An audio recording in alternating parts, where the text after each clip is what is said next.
Yeah, we have looked at various aspects of social security, and as I said, that substantially the social security that we have been looking at all relate to people who are in employment. But I've also mentioned that there are other social security arrangements that are there available for people who may not be in employment, both locally and I think in other uh, areas, some places, more specifically in developed countries where they have a lot of uh, social security cushions for people who are not even employed. The unemployed are also covered in one way or another. And in Malawi, I think there was a time when gratuity was paid separate from pension. So you either were qualifying for pension or gratuity.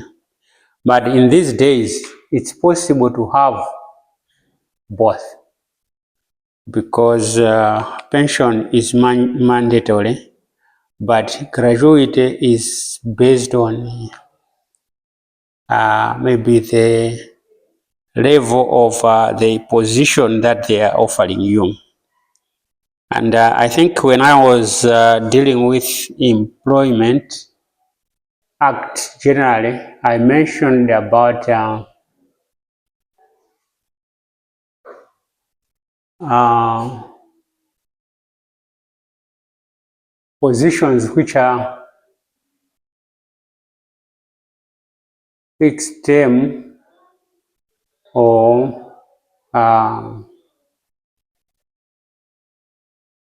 you are employed. We talked about permanently,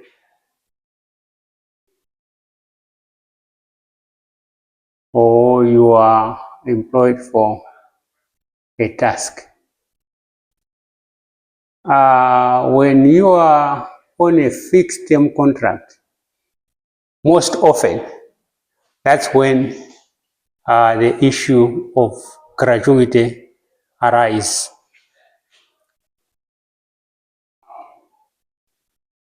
Maybe before I go further, I should ask, do we know what gratuity is?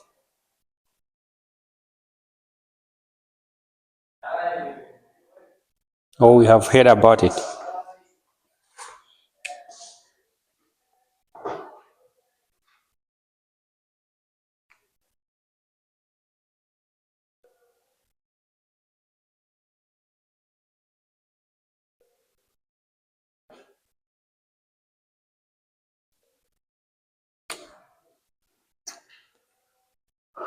When we talk of remuneration,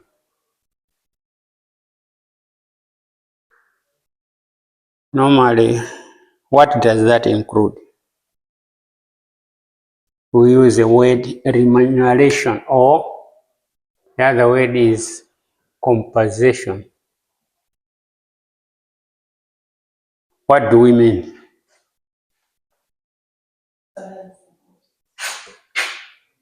Salary or wage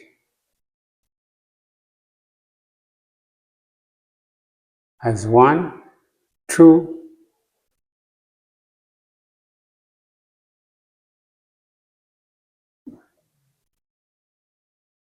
what else can be termed as part of the remuneration?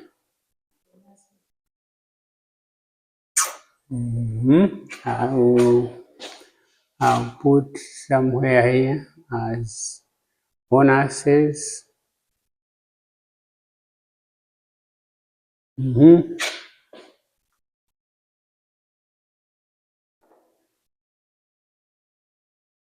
What else comprises remuneration?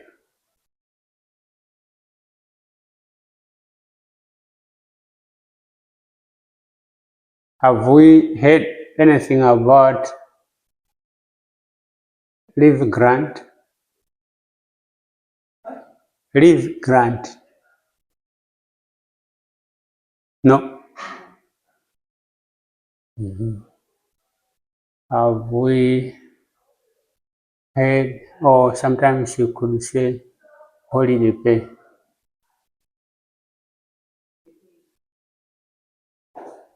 Eh?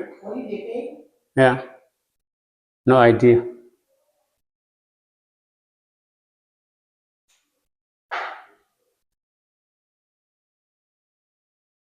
Overtime?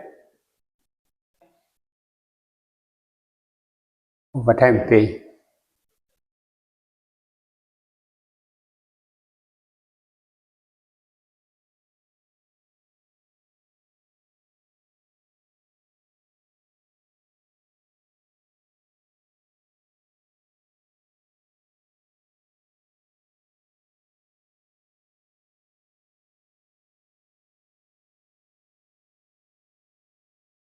Have you ever heard about this?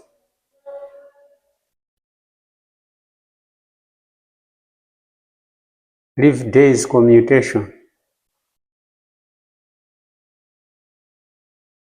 Hmm?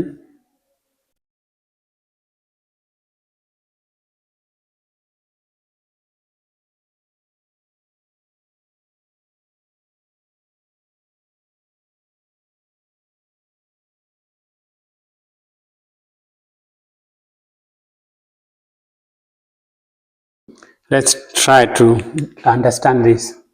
Salary and wage is normally, I don't know, what's the difference between a salary and a wage?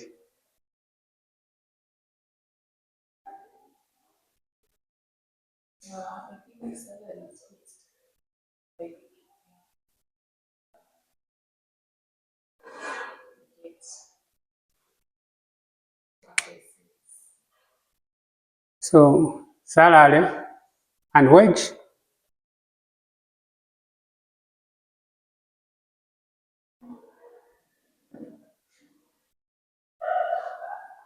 salary may be fixed per year, per quarter, or per month. Mostly a salary does not fluctuate, but a wage is either fixed per day or week. So, but I mean, even if it's fixed per year, if you want to bring it down to a day or a week, it's possible. You can even bring it down to hourly. So maybe the difference is not specifically there, but mostly when we have an hourly, daily, or weekly pay, we normally think in terms of a wage. But when we think of a salary, we think of a monthly payment, but that's not important. Leave grant or holiday pay. What happens is, according to the Employment Act, for every,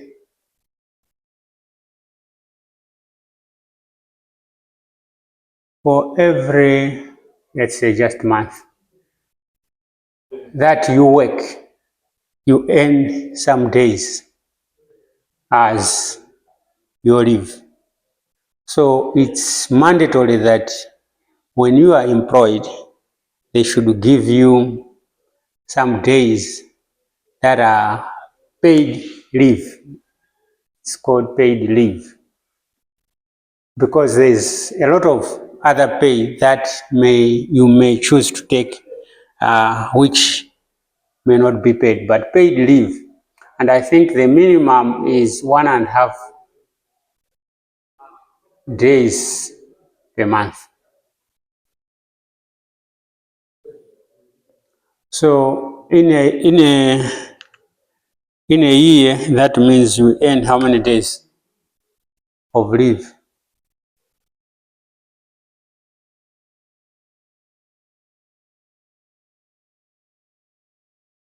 A year is 12 months. Don't need to calculate. So how many days do you have in a year? If every month you earn 1.5 days as paid leave. Every week, you have 1.5 days. Every month.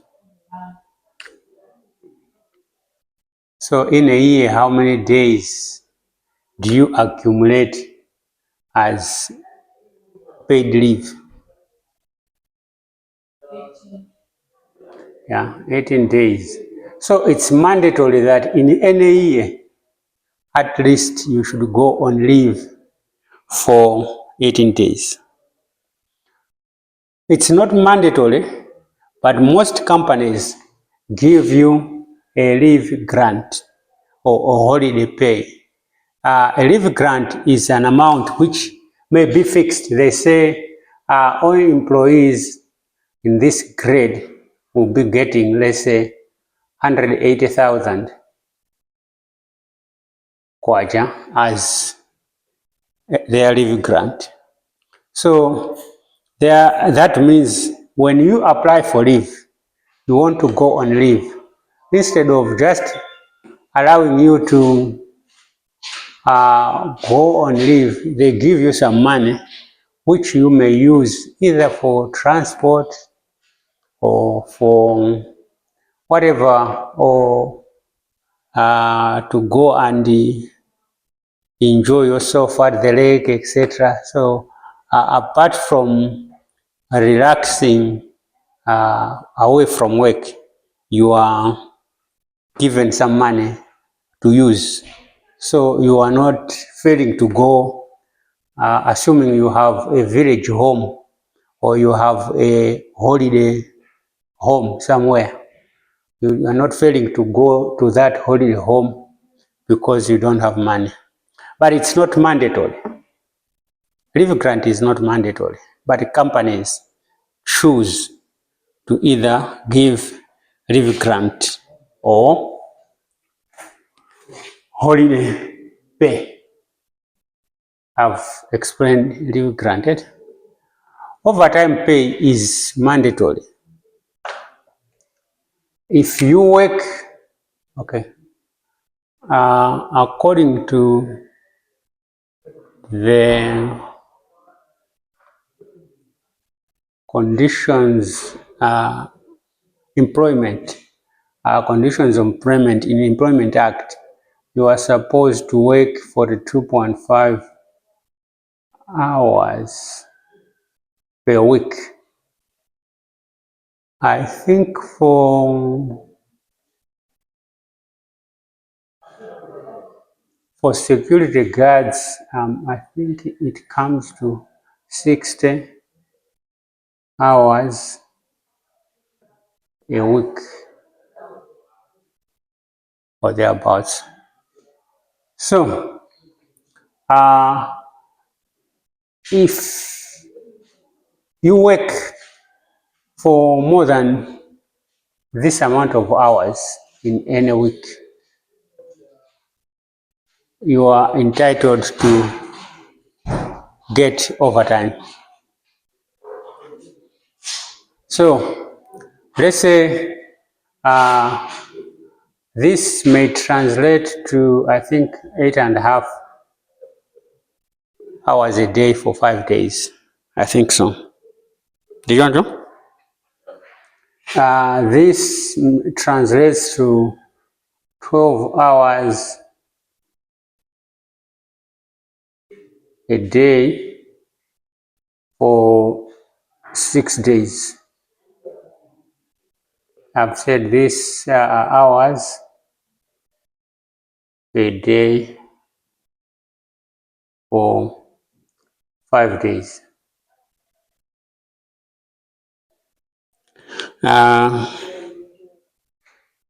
Why it's segregatory in terms of security guards and others, I'm not very sure.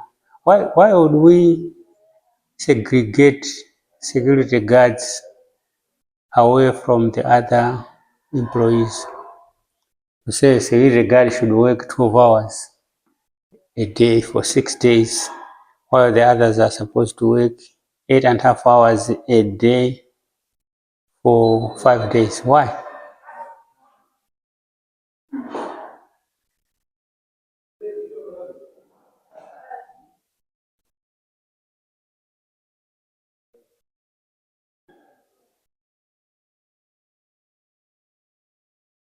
Any idea?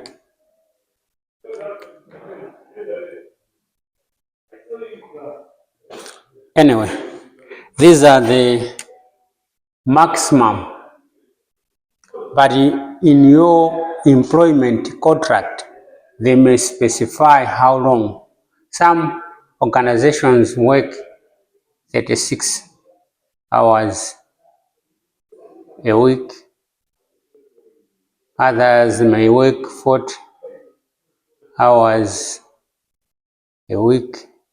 So it depends. Even the guards, there are some guards that maybe work 48 hours a week or less, and then they are given off days. But what that means, if you are working according to the Employment Act, during the week, Monday through Friday, if you work, let's say 8.5 hours, instead of 8.5 hours, you work 9.5 hours. They say you should be paid overtime for the 1 hour that you have worked. The 1 hour is paid at 1.5 rate of your pay. So if your pay is, let's say, 2 kwacha per hour, it means at this time your overtime rate will be 3 kwacha. But if, for example, if you are working Monday to Friday, but you come to work on Saturday, Sunday, or on a public holiday,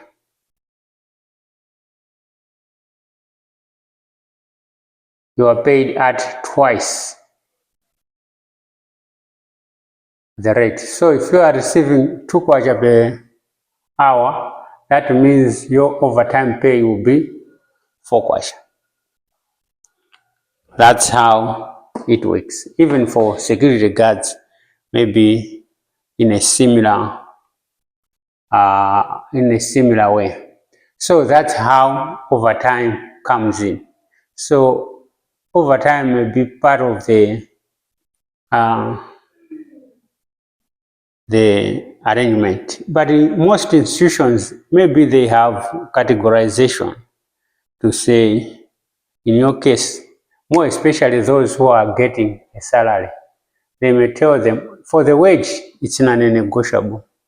You pay them overtime. But in salary, sometimes they say, if you work, let's say, overtime with 5 hours, for example, they may give you a day off.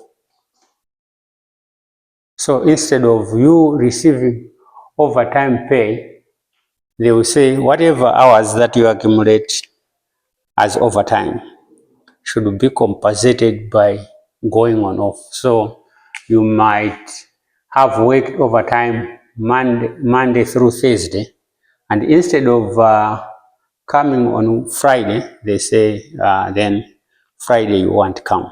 So it may work like that. But in most professional assignments, you don't get necessarily overtime. I mean, you are an accountant, you are working up to 10 o'clock or 11 o'clock in the night for some of the days because of the deadlines. I mean, it would be very unwise of you to log and say it's overtime. Well, but for those who are on wage, overtime is very important. We want to go to gratuity and bonus, but I need to explain a number of things before we explain what the bonus and overtime are all about. We are looking at remuneration or compensation. Leave days commutation. We have already calculated that every month you are supposed to earn 2.5 days as leave. In a year, minimum is 18 days. But depending on organizations, they may give you as every month 2 days as leave. For other organizations, that means 24 days in a year. I've seen organizations that offer 2.5 days every month, and then you have 30 days in a year. Other generous organizations go as much as 3 days, and that means 36 days in a year. And I think for organizations there where you are working on emergency situations, maybe they have employed you, you are working in Sudan, you are working in Eritrea, in war zones or etc. They give you every month. They may say, when you work for 21 days continuously, we'll give you, for example, 2 weeks leave. And every 2 weeks leave, for example, if you are in Malawi, they will book you a flight to travel back home and stay home for 2 weeks and go back to work for a continuous 21 days. They allow you to relax because of the kind of circumstances that you are working. So the issue of days and leave pay become an issue that comes differently. So leave days commutation is you have 24 days or 30 days, and you are saying, or the employer or yourself are suggesting that I don't need to go on leave 24 days. To me, it's okay if I went on leave 15 days and you pay me for the 9 days. So they calculate how much 9 days equate to in terms of money and call that a commutation. A commutation just means you have sold your days.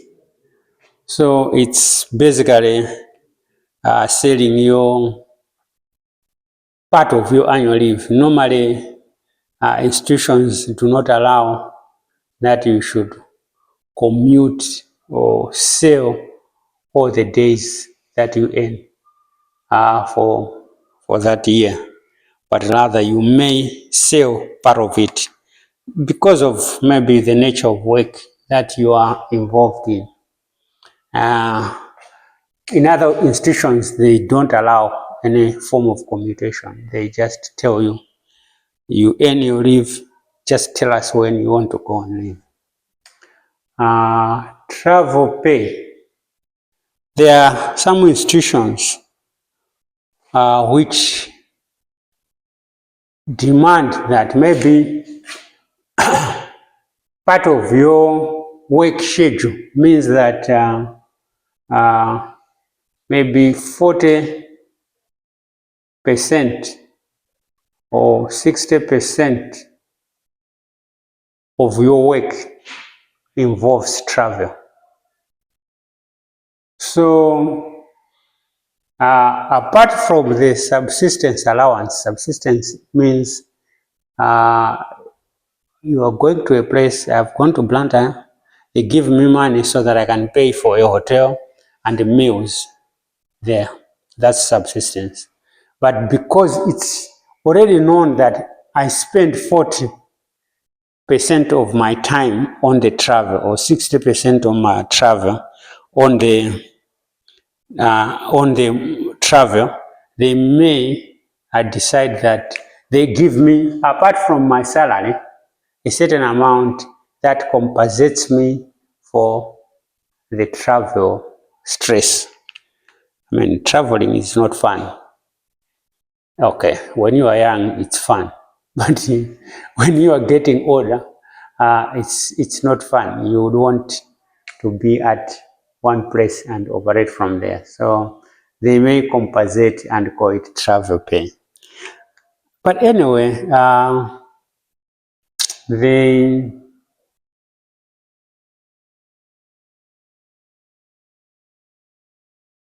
there are even other institutions which give things like, I don't know whether they still do, housing allowance. In my first employment as an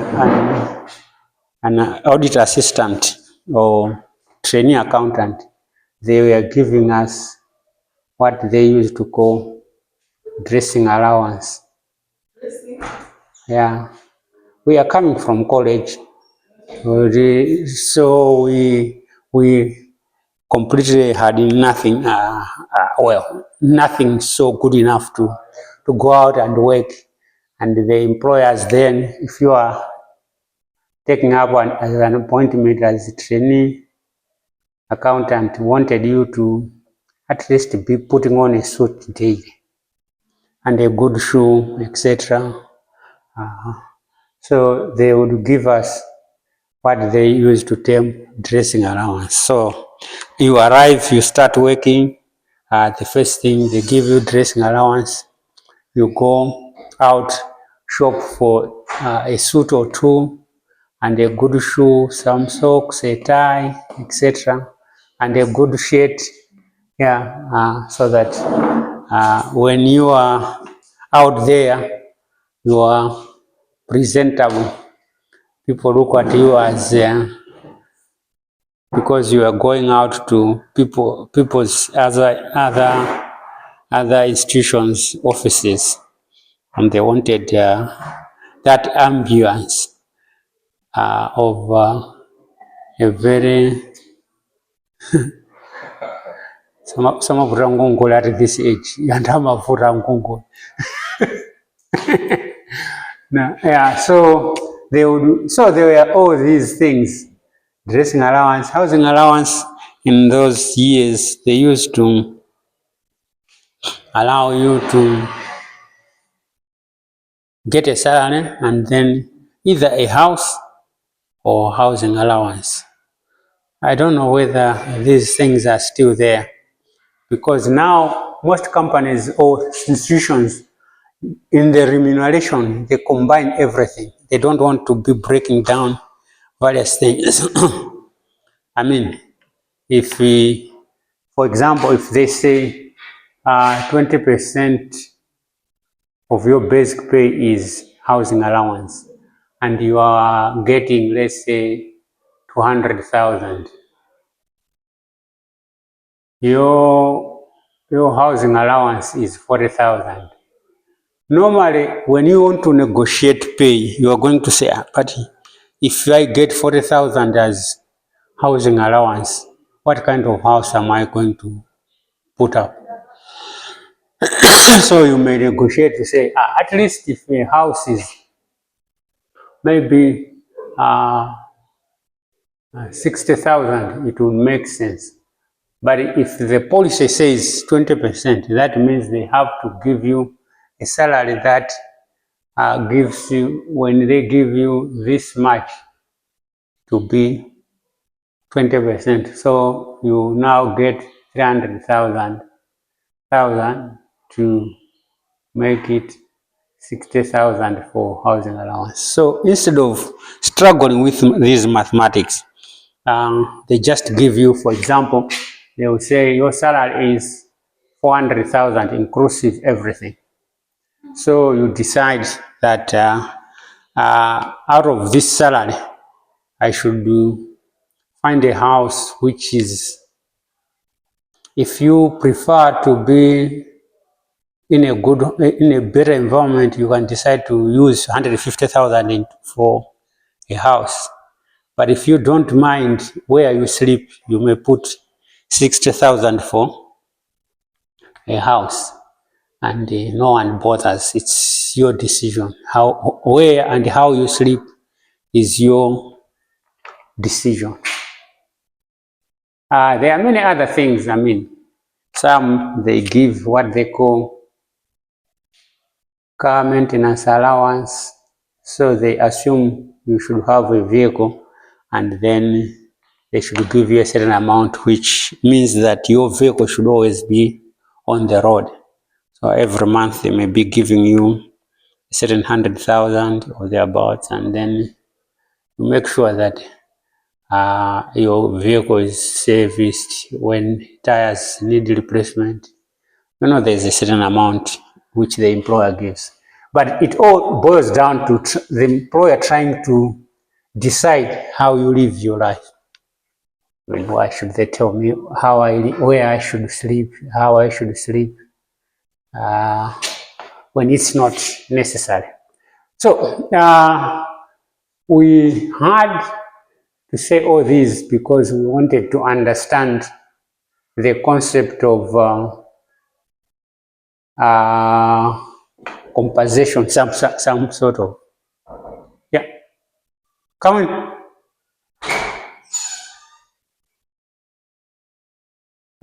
We had to understand the concept of compensation, some sort of, but I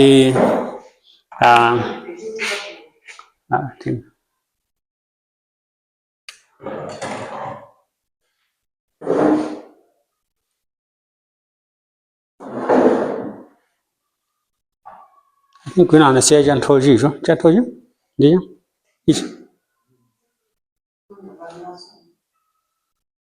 Nasu dameni wa gurak. Mabororo.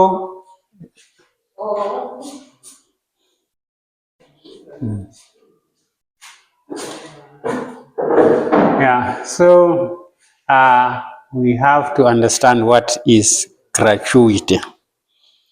Gratuity normally in most circumstances relates to people on a fixed contract.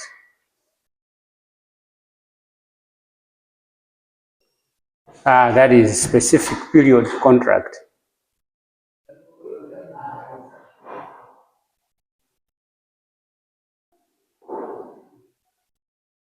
Unspecified.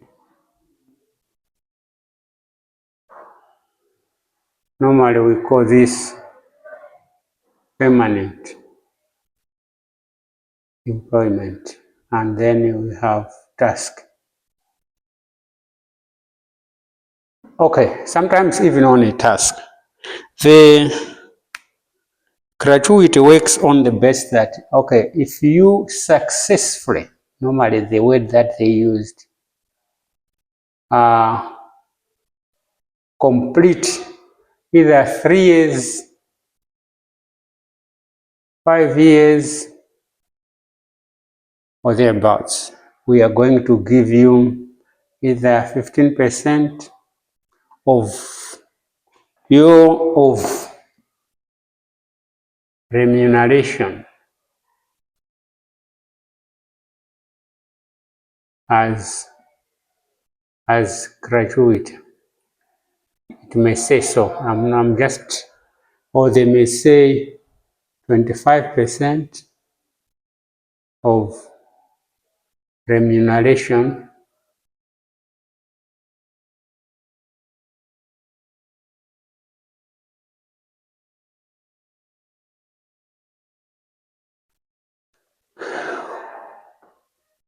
Why should they give you additional money for the work that they have already given you a salary? You have agreed, we have this task or this job that I want you to do in the next 5 years. They tell you exactly, and then you come up with another word, successfully. I mean, why should you not successfully complete the task? And then they give you either that or that in addition to the salary that you have been getting on a monthly. Why should they do that? Okay? Is it a tip?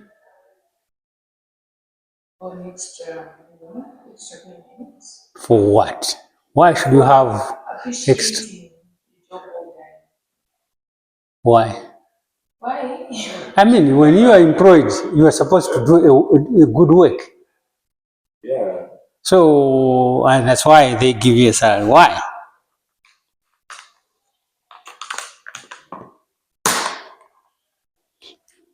Normally, gratuity is paid to professional employees.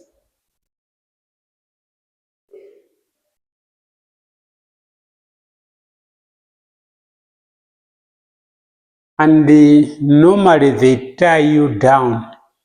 The intention is to keep you on the job for a certain period.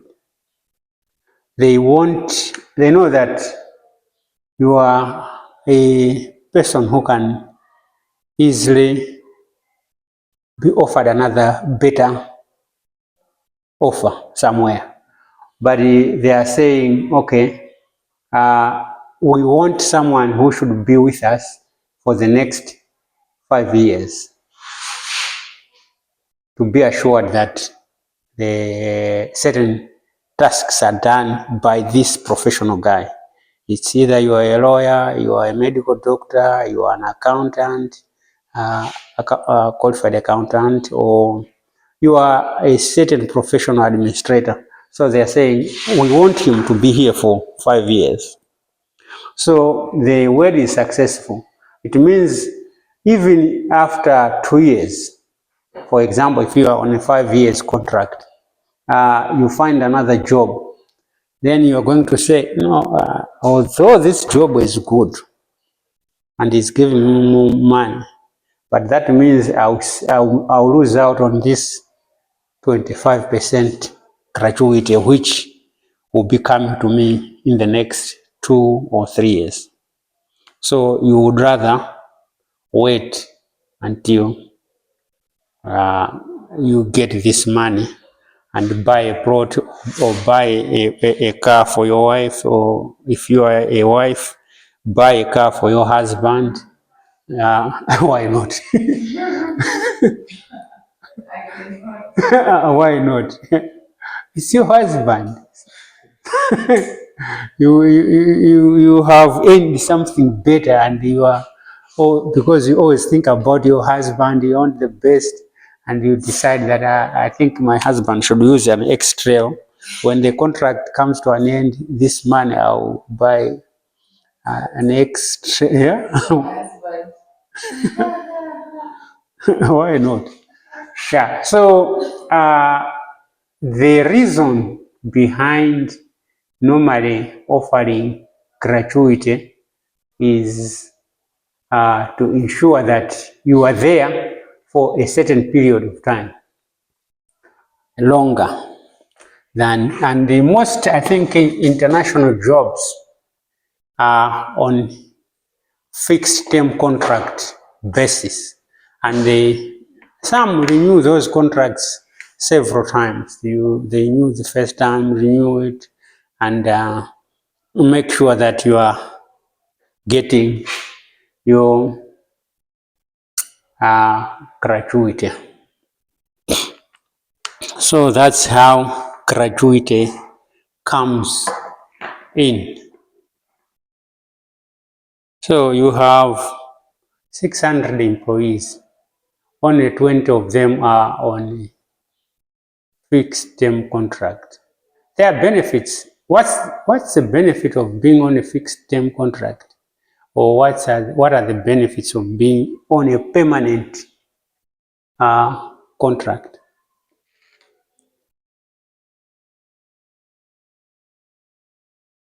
Is there a difference?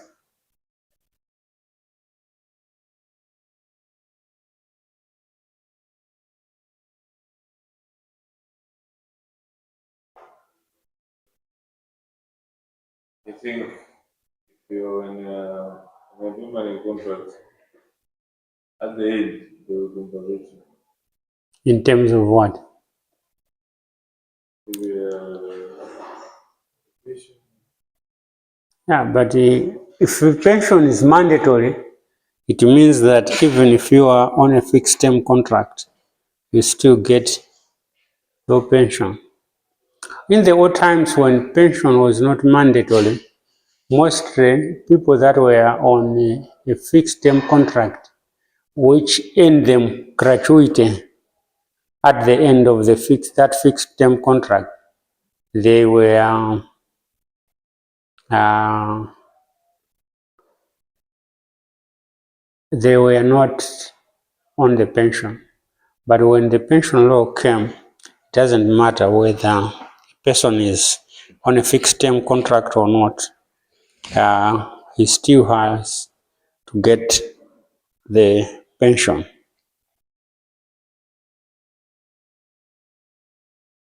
So, what would be the reason of giving a fixed term contract?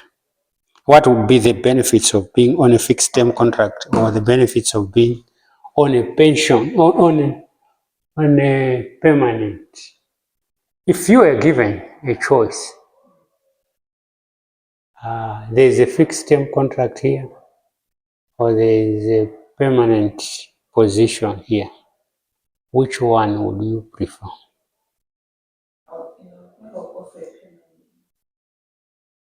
Because when a contract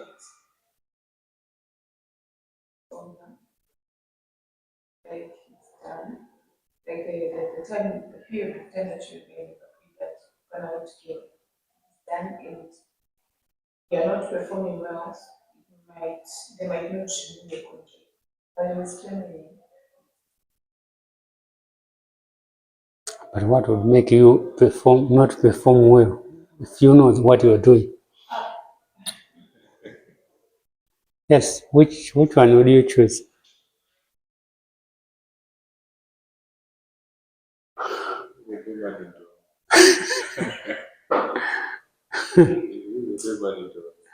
Why?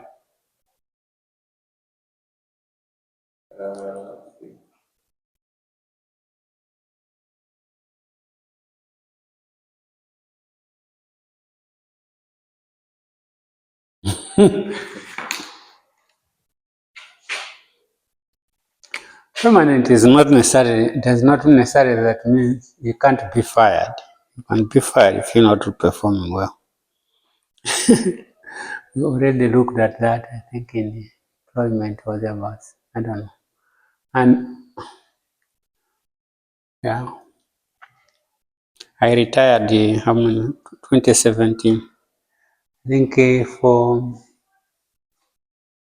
the last, okay, I started on what we call permanent employment, but I think in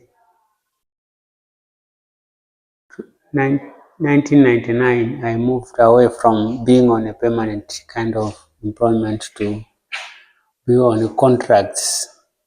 But in 2003, I went back to kind of permanent.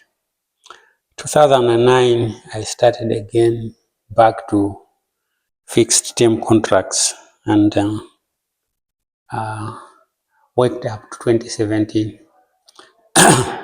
I I tended to like fixed term contracts because uh, I was getting my money as quickly as possible rather than wait until I am 60. Like now, I could have been getting now my money this year after working for I don't know how many years. I started working when I was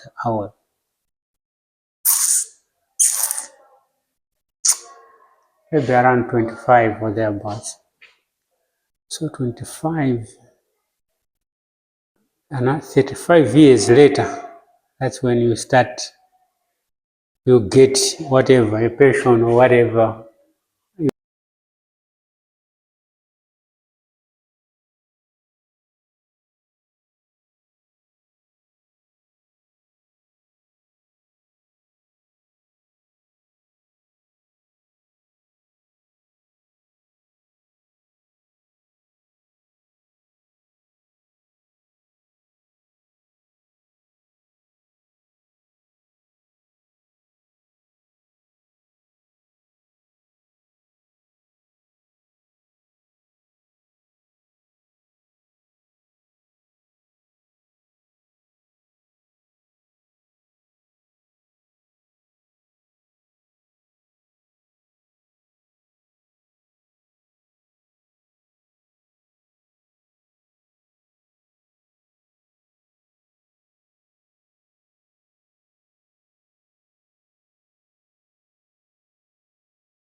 Calculate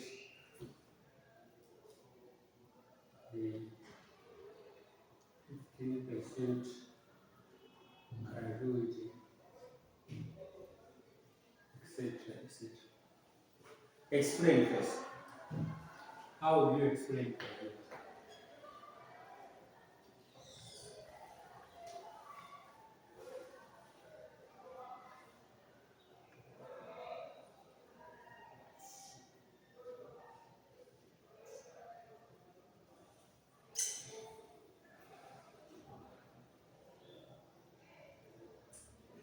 It's only the two of you who can explain.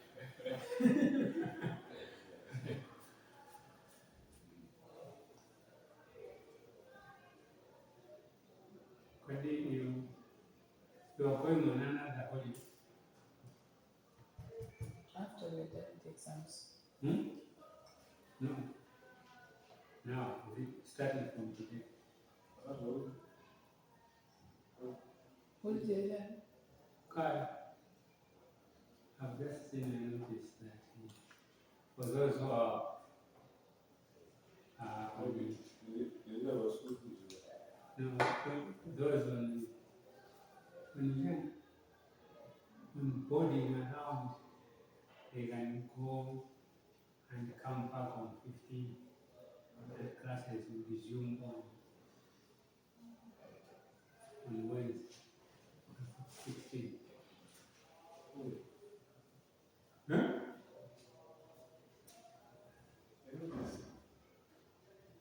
You don't know anything. That's what I've seen. I've seen a notice of that.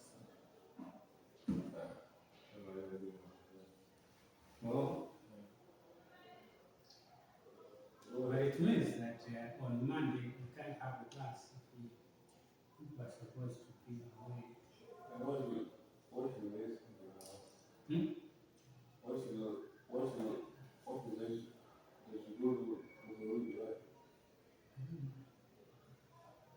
I don't know. But it means Monday or Tuesday we can't meet. We only meet. Because we are seeing.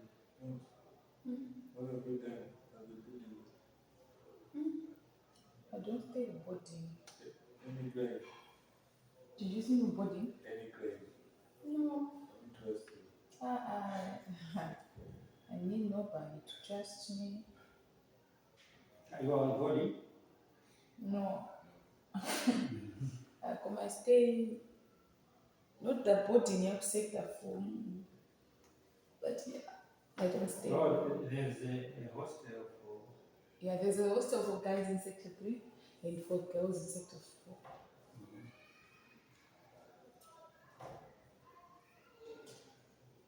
I think I've seen. Is that notice?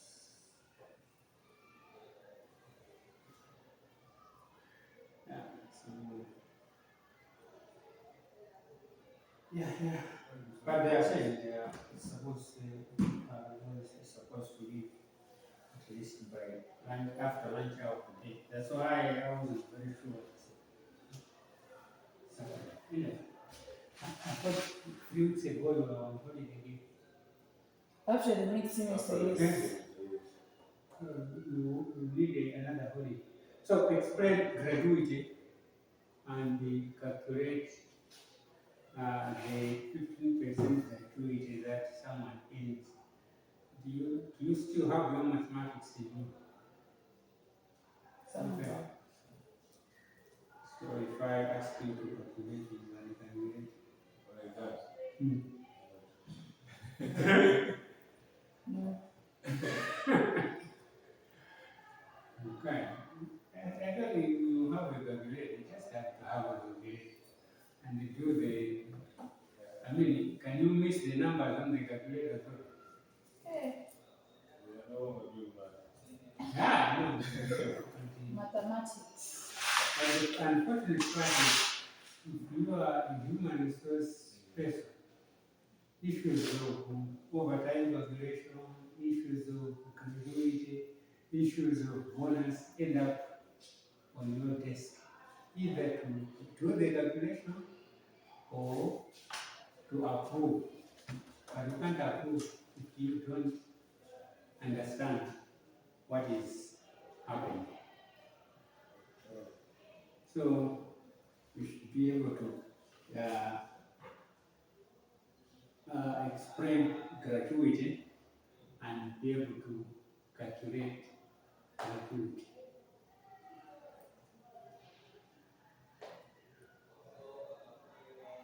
Then we come to the bonus.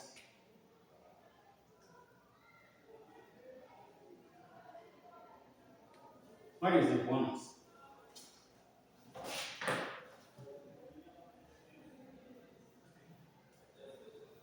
In basketball, you earn bonus points. No? Yes. No? We don't? I think we do. Don't they award this any bonus points? No, just like that. No, I don't know. I haven't played basketball.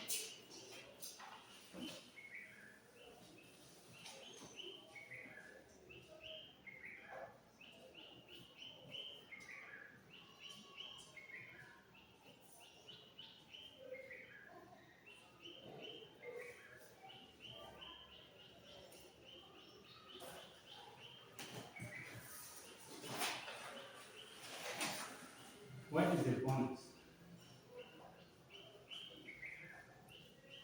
It's an additional payment. For what? Given to an employee. Given to an employee. For what? It's like a reward.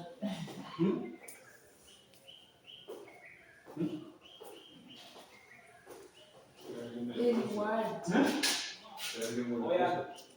Motivation? Oh, the recognition for, it's like a recognition for good job, the job well done. As motivation? Okay. And you say for, you are saying for what? For recognition of what? Recognition of good performance or a job well done.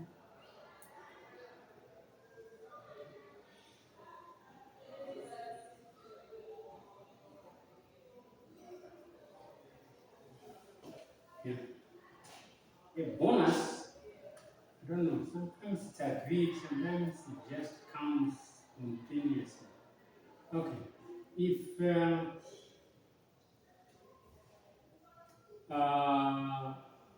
target is to make 500,000 units sales, or if, for example, you are selling motor vehicles and they say every month you should, as a minimum, sell 60 vehicles. 500,000 units or something else, or 60 vehicles. So if you attend, for example, 510,000 units, so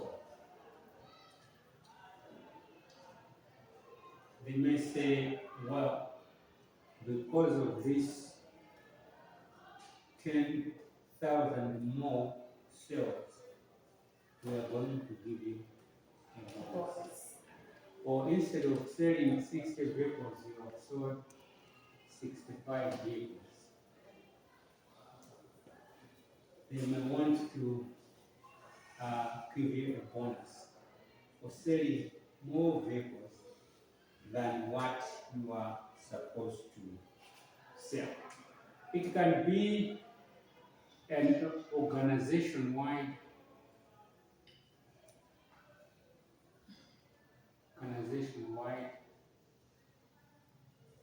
bonus. Organization-wide, it means that if you are 600 employees and as an organization, you have performed exceptionally well above the target, everyone gets a bonus. And they say everyone gets 10% of his salary as bonus, for example. Or it may be a department. They say the department that performs well above its targets, they will give only that department. Or it may be an individual. For example, if there are 5 sales people, they will say your target for sales this month is 100,000 units each, and you are 5 of you. 4 of you failed to attend the 100,000, but another one attended maybe 110,000. So only this guy gets a bonus. If there are two get a bonus for exceptional performance.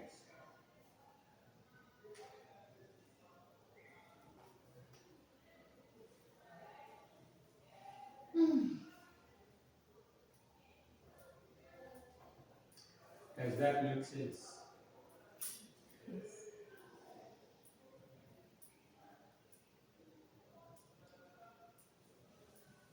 Is an idea of giving a bonus to an individual, to the department, or to the whole organization good?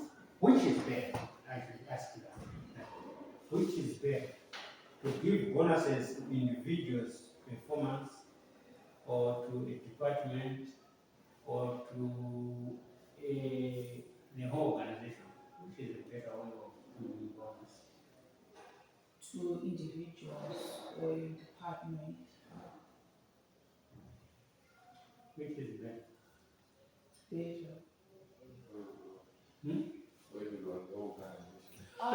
Why? No. They're all weak. No, it depends. But we are working differently. Yes. Others are working better, while others Not the just doing the norm, nothing so special. No extra gear. It should be those that have performed exceptionally. They have to be awarded or rewarded with bonuses. It also motivates others to work extra hard because everyone now wants to receive bonuses. Get my point? You're living for